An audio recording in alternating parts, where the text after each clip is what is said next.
নমস্কার বন্ধুরা, দেশ কথা চ্যানেলে আপনাদের আবারও স্বাগত। দেশ কথা চ্যানেলে আমি আজকে চলে এসেছি একটি বিশেষ গুরুত্বপূর্ণ তথ্য নিয়ে। ভিডিওটি ভালো লেগে থাকলে লাইক কমেন্ট করে জানাবেন আর অবশ্যই সাবস্ক্রাইব করবেন। মাত্র 15 দিন হয়েছে পশ্চিমবঙ্গের রাজনীতিতে এক বিস্ফোরণ ঘটেছে।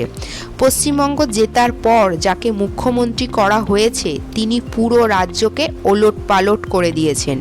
15 বছরের যে দুর্নীতি ও বিশৃঙ্খলা ছড়িয়েছিল তিনি নাকি মাত্র 15 দিনেই তা বদলে দিয়েছেন।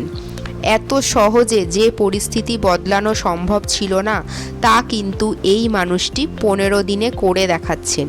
উত্তরপ্রদেশে যোগী আদিত্যনাথ যে ধরনের কাজ করেছেন সেই আলোচনাকেও নাকি ছাপিয়ে গেছেন শুভেন্দু অধিকারী। পশ্চিমবঙ্গে এমন এক রাজনৈতিক ঝড় উঠেছে যার ফলে তাকে এখন জাতীয় রাজধানীতেও ডেকে পাঠানো হয়েছে। আজ প্রথমবার দেখা যাচ্ছে কেন্দ্রবিন্দুতে রয়েছে পশ্চিমবঙ্গের মুখ্যমন্ত্রী শুভেন্দু অধিকারী। তিনি দিল্লিতে গেছেন কারণ তাকে বিশেষভাবে ডাকা হয়েছে। এটি কোনো সৌজন্য সাক্ষাৎ নয়, কোনো রাজনৈতিক শুভেচ্ছা বিনিময়ও নয়। এটি একটি উচ্চ পর্যায়ের কৌশলগত বৈঠক যেখানে আলাদাভাবে বিভিন্ন গুরুত্বপূর্ণ নেতাদের সঙ্গে আলোচনা চলছে। শুভেন্দু অধিকারীকে হঠাৎ করেই দিল্লির ওয়ার রুমে ডাকা হয়েছে এবং সেখানে ক্লোজ ডোর মিটিং চলেছে। কার সঙ্গে? রাজনাথ সিং, অমিত শাহ এবং তারপর প্রধানমন্ত্রী মোদিজির সঙ্গে।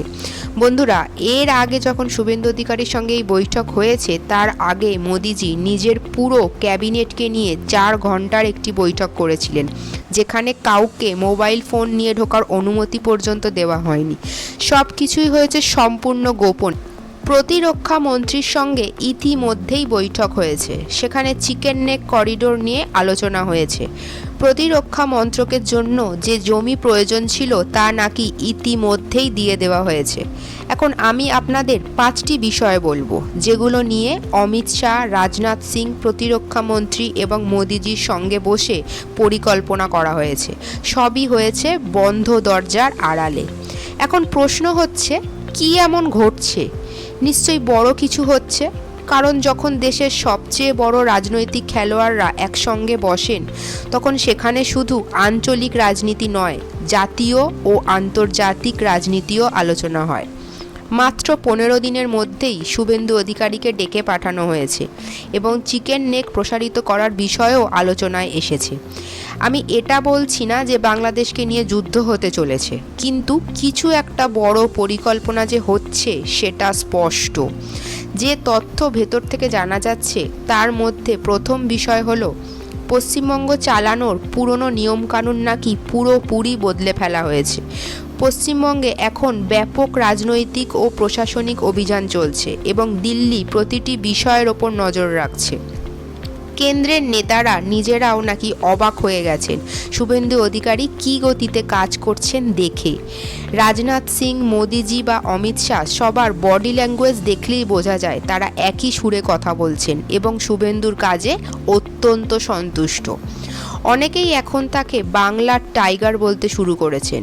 সাধারণত নতুন কোনো মুখ্যমন্ত্রীকে কাজ গুছিয়ে নিতে কয়েক মাস লেগে যায়, কিন্তু তিনি নাকি প্রথম ঘন্টা থেকেই কাজ শুরু করে দিয়েছেন। মাত্র 2 সপ্তাহের মধ্যেই তিনি এমন সব পদক্ষেপ নিয়েছেন যাতে তিনি শুধু পশ্চিমবঙ্গের নয় সারা দেশের এক শক্তিশালী নেতা হিসেবে উঠে আসছেন। যোগী এখন আসি সেই সিদ্ধান্তগুলোর কথায় যেগুলো কলকাতা এবং দিল্লি 2 জায়গাতেই আলোড়ন ফেলেছে। প্রথম বৈঠকটি হয়েছিল রাজনাথ সিংয়ের সঙ্গে। সেখানে আলোচনা হয়েছে সীমান্তে অনুপ্রবেশ নিয়ে এবং কিভাবে বাংলাদেশ থেকে অবৈধভাবে আসা মানুষদের আটকানো যায়। বলা হয়েছে আগে যেভাবে অবাধে যাতায়াত চলতো সেই সময় শেষ। রেলওয়ের জমি দখল করে ঝুপড়ি তৈরি করলে কঠোর ব্যবস্থা নেওয়ার নির্দেশ দেওয়া হয়েছে। পুলিশ ও প্রশাসনকে বলা হয়েছে অবৈধ অনুপ্রবেশকারী ধরা পড়লে সঙ্গে সঙ্গে ব্যবস্থা নিতে হবে। এরপর পশ্চিমবঙ্গে নতুন বাস্তবতার কথা বলা হয়েছে। আসন্ন ঈদ উপলক্ষে গরু হত্যা নিয়ে যে বিতর্ক তৈরি হয়েছে তা নিয়েও আলোচনা হয়েছে। রাজ্য সরকারের জারি করা নিষেধাজ্ঞা নিয়ে বিরোধীরা আদালতে গেলেও আদালত সেই আবেদন খারিজ করে দিয়েছে বলে দাবি করা হয়েছে। বলা হয়েছে পশ্চিমবঙ্গে গরু হত্যা আর চলবে না এবং আইন কঠোরভাবে কার্যকর করা হবে। তৃতীয় বিষয় হলো পশ্চিমবঙ্গের অর্থনীতি।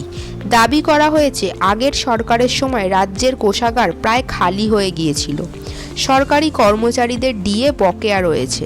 শুভেন্দু অধিকারী নাকি দিল্লিতে গিয়ে মোদিজির কাছে আর্থিক সাহায্য চেয়েছেন এবং মোদিজি নাকি আশ্বাস দিয়েছেন পশ্চিমবঙ্গকে ঠিক করার জন্য যত টাকা লাগবে তা দেওয়া হবে, ফলে কেন্দ্রের আটকে থাকা প্রকল্পগুলিও আবার চালু করা হবে। এরপর আসে সবচেয়ে গুরুত্বপূর্ণ অংশ, অমিত শাহর সঙ্গে বৈঠক। সেখানে দীর্ঘমেয়াদী রাজনৈতিক কৌশল নিয়ে আলোচনা হয়েছে বলে দাবি করা হয়েছে। লক্ষ্য হলো বিরোধী শক্তিকে দুর্বল করা এবং ভবিষ্যতে যেন তারা আর মাথা তুলে দাঁড়াতে না পারে সেই ব্যবস্থা করা। আরও দাবি করা হয়েছে যে পশ্চিমবঙ্গকে অনুপ্রবেশ মুক্ত করার জন্য কেন্দ্র থেকে শুভেন্দু অধিকারীকে সম্পূর্ণ স্বাধীনতা দেওয়া হয়েছে। প্রতিটি পদক্ষেপ নাকি সরাসরি দিল্লির নির্দেশে নেওয়া হচ্ছে। পাশাপাশি নতুন মন্ত্রিসভা গঠন নিয়েও অমিত শাহ ও মোদিজির সঙ্গে বিস্তারিত আলোচনা চলেছে।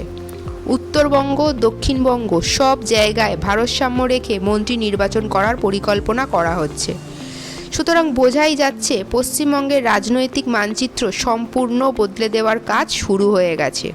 শুভেন্দু অধিকারী অত্যন্ত দ্রুত এবং আক্রমণাত্মকভাবে সিদ্ধান্ত নিচ্ছেন, আর সেই কারণেই পুরনো রাজনৈতিক কাঠামো ভেঙে পড়ছে। সুতরাং মোদিজি খুব শীঘ্রই আরও বড় কোনো পদক্ষেপ নিতে পারেন এবং ভবিষ্যতে বাংলাদেশ ইস্যুতেও বড় সিদ্ধান্ত আসতে পারে।